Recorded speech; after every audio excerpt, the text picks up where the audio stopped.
Dê o play na diversão. Inscreva-se no canal e embarque em todas as aventuras. Papai Dragão contando história. A floresta pede socorro. Era uma noite calma e estrelada no Vale dos Dragões. A lua brilhava redonda no céu como um farol prateado, e dentro da caverna quentinha, os filhotes do Papai Dragão já estavam todos deitados em suas caminhas feitas de folhas secas, penas coloridas e pedacinhos de nuvem que o vento havia trazido. Cada um já estava aconchegado para dormir, mas não queriam pegar no sono sem antes ouvir uma história, e todos sabiam que ninguém contava histórias como o Papai Dragão. Com um sorriso largo e um bocejo meio engasgado com uma faísca de fogo, Papai Dragão começou a contar a história. Muito bem, filhotes. Fechem os olhos e imaginem comigo. Era uma vez, em uma floresta encantada chamada Bosque Verdejante, duas crianças que viviam em vilas diferentes, mas com sonhos muito parecidos. O nome do menino era Léo, curioso como um esquilo em dia de festa, e o da menina era Clara, esperta como uma raposa e valente como uma onça pintada. Eles não se conheciam ainda, mas o destino, com seus truques mágicos, já estava preparando o encontro. Certa manhã, um som misterioso ecoou pela floresta. Era um apito agudo, como se uma coruja estivesse chamando por socorro. Clara ouviu de um lado da floresta, Léo ouviu do outro. Os dois, ao mesmo tempo, colocaram suas mochilas nas costas, pegaram suas lanternas de vagalume e decidiram seguir o som. No meio do caminho, entre árvores centenárias e folhas que sussurravam segredos ao vento, os dois se encontraram. Clara desconfiou de Léo no início. Afinal, quem era aquele garoto esquisito com um galho enfiado no cabelo? Léo também não sabia o que pensar de Clara. Ela carregava um estilingue feito de cipó e parecia pronta para caçar dragões. Mas quando o apito soou de novo, mais forte, ambos souberam que precisavam continuar juntos.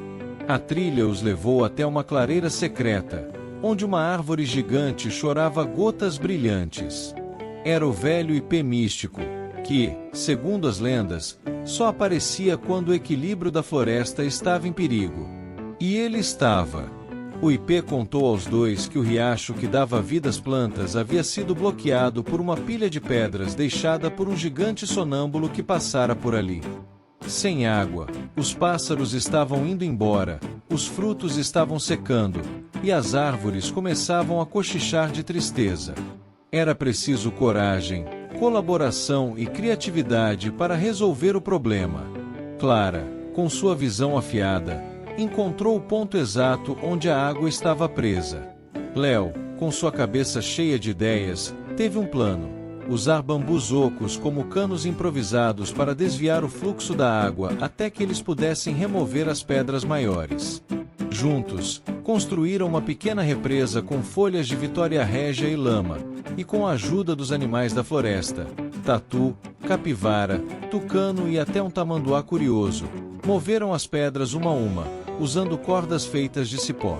Horas depois, a água voltou a correr. E, como num passe de mágica, o ipê místico floresceu em 1000 cores, espalhando um perfume tão doce que até as borboletas dançaram. O bosque voltou a cantar. O ipê, emocionado, presenteou os dois com sementes douradas. Onde vocês plantarem, a floresta sempre crescerá forte, disse ele. Foi nesse momento que algo inusitado aconteceu. Enquanto Clara admirava a semente que brilhava suavemente na palma da sua mão, sentiu um toque leve na perna, como se uma folhinha tivesse caído. Mas, ao olhar para baixo, viu um pequeno esquilo de olhos arregalados e pelagem ruiva, com as patinhas agitadas apontando freneticamente para o interior da mata. Ele soltava pequenos guinchos urgentes, como se estivesse tentando falar algo que sua voz de bichinho não conseguia expressar com palavras. Léo, já acostumado a escutar os sinais dos animais, se agachou com cuidado e percebeu que o esquilo tremia, não de medo, mas de pressa. Algo estava errado ali perto. Os dois trocaram um olhar rápido. Não precisaram dizer nada. Guardaram as sementes com cuidado em seus bolsos e seguiram o esquilo pela trilha coberta de folhas. A floresta, antes calma e colorida, agora parecia segurar o fôlego. As borboletas haviam desaparecido, o vento tinha parado, e até os pássaros silenciaram suas canções. O esquilo correu até a beira de um pequeno lago, onde algo inesperado os aguardava.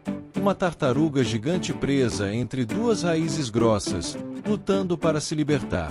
A terra ao redor estava afundando lentamente, como se o solo tivesse sido enfraquecido pela falta de água anterior. Se ninguém agisse rápido, ela afundaria. Clara deu um passo à frente, analisando a situação, enquanto Léo já pegava uma de suas cordas improvisadas de cipó da mochila. Era hora de mais uma missão. Com a ajuda do esquilo, que corria de um lado para o outro trazendo pequenas pedras para travar o solo, os dois montaram um plano. Clara prendeu a corda com firmeza em uma das raízes mais grossas, e Léo a usou como alavanca para puxar. Juntos, com a força da mente de um e a determinação da outra, conseguiram deslocar a raiz apenas o suficiente para que a tartaruga se libertasse. Ela os olhou com olhos lentos, mas cheios de gratidão, antes de mergulhar com calma nas águas agora límpidas.